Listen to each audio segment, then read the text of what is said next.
आदमी समझ नहीं पाता है कि जो ये हम आंकड़े दिखाते हैं आपको, जिन पर ताल भी ठोकी जाती है, वो संगठित क्षेत्र के हैं।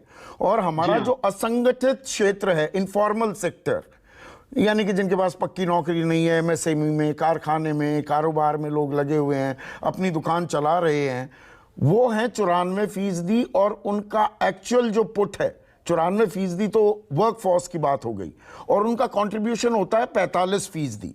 तो ऐसे में प्रोफेसर संतोष मेहरोत्रा, वो जो बचपन में पढ़ाया जाता था हमें कि India is a rich country but the inhabitants are poor, यानी कि हम संपन्न मुल्क तो हैं, हम 5वीं सबसे बड़ी अर्थव्यवस्था भी हैं, तेजी से बढ़ भी रहे हैं, लेकिन दरअसल क्या हकीकत कुछ इस ओर भी इशारा कर रही है कि ऊपर वाले, और मैं वही दत्तात्रेय होसबोले की बात फिर से दोहरा रहा हूं कि ऊपर के 10%, 5%, जो हमारी बिलियनर्स की तादाद भी है 102 से बढ़कर 142, 144 अब खरबपति हो गए देश में, लेकिन जो गरीब हैं वो और गरीब होते भी जा रहे हैं।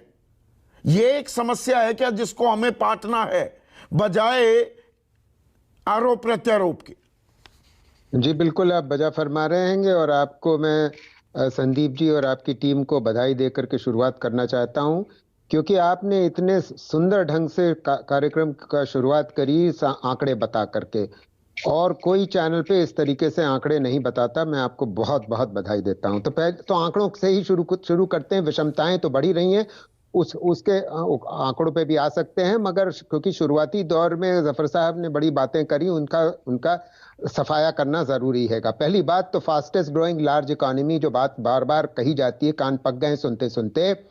ये याद रहे कि हम 15 साल से second fastest growing large economy थे, और चाइना की ग्रोथ रेट कम हो गई, इस वजह से हम फास्टेस्ट ग्रोइंग हो गए। यह हमारी कोई बड़ी पीठ ठोकने वाली बात नहीं है। 15 साल से वैसे ही सेकंड फास्टेस्ट थे, पहली बात। दूसरी बात, हम याद दिला दें कि कोविड की दुहाई दी जाती है कि यह बेरोजगारी केवल सारी कोविड की वजह से है, ऐसा बिल्कुल भी नहीं है। 2018-19 में आपको याद दिला दूं कि सरकारी आंकड़ों ने बताया था कि हाईएस्ट अनएम्प्लॉयमेंट रेट, बेरोजगारी की दर 45 साल में हमारे देश में कभी उतनी ज्यादा नहीं थी, कोविड से पहले। उसके बाद बदतर हुई है।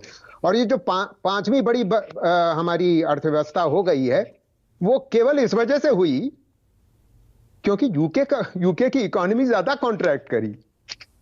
तो हम पीठ अपनी थपथपाए ना, यूके ने हमारा फायदा करा दिया। दूसरी बात, जफर साहब ने बड़ा होशियारी से हमको यह बताया कि 2022 में ग्लोबल ट्रेड कम हो रहा है, तो हमारा एक्सपोर्ट्स कम हो रहा है, तो इसमें क्या ताज्जुब की बात है? तो भाई इस सवाल का भी जवाब दे दीजिए कि 2014 और 2019 के बीच में 5 साल लगातार इस सरकार के आने के बाद ग्लोबल ट्रेड तो अच्छा खासा चल रहा था, मगर हमारे एक्सपोर्ट्स हर साल घटे। मर्चेंडाइज एक्सपोर्ट्स की वैल्यू 13-14 में $318 बिलियन थी, वो हर साल 2019 तक $318 बिलियन नहीं पहुंच पाई। क्यों? नीतिगत कारणों से। तीसरी बात, हमको यह भी बताया गया कि इन्वेस्टमेंट बढ़ रहा है। रियली इन्वेस्टमेंट बढ़ रहा है? अगर इन्वेस्टमेंट बढ़ रहा होता, यह सरकार ने इनहेरिट किया था 31% इन्वेस्टमेंट टू जीडीपी, वो आज घट करके 27-28% हो गया है, और कैपेसिटी यूटिलाइजेशन अभी भी 75% पे है, जिस वजह से इन्वेस्टमेंट नहीं बढ़ रहा है। दिक्कत यह है। चौथी बात, आपको याद दिला दूं कि कुछ साल पहले तक बांग्लादेश और वियतनाम की जीडीपी का स्तर हमारी जीडीपी के स्तर से कम था, और क्योंकि हमारी ग्रोथ रेट इतनी स्लो रही है या कॉन्ट्रैक्ट करी है, तो वियतनाम और बांग्लादेश हमसे आगे निकल गए। करंट अकाउंट डेफिसिट की बात करी गई कि 2013-14 में current account deficit to GDP क्या था। मैं आपको बता देता हूं आंकड़े क्या थे करंट अकाउंट डेफिसिट के। 1% ऑफ जीडीपी, लेस देन 1%।